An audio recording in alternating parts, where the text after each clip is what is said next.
The position of the crankshaft has no relevance with regard to the checking and replacing of the trigger pickups.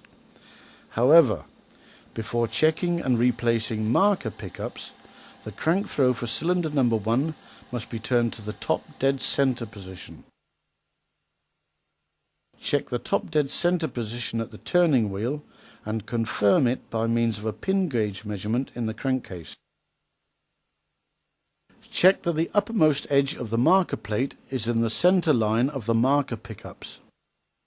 Check the distance between the pickups and their counterparts with a feeler gauge. See Instruction Book Volume 2, Procedure 905. Adjust if necessary.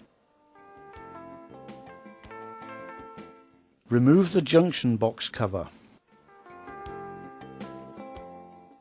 Before replacing the pickups, make a sketch of the wiring connections, indicating which wire is connected to which positions, so that the safe remounting of the pickups can be ensured.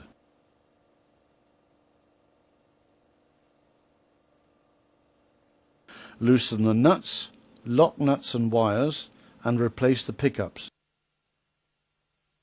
After installing the new pickups, check that the uppermost edge of the marker plate is in the center line of the pickups, and check that the gaps to their counterparts correspond to the values given in the instruction books.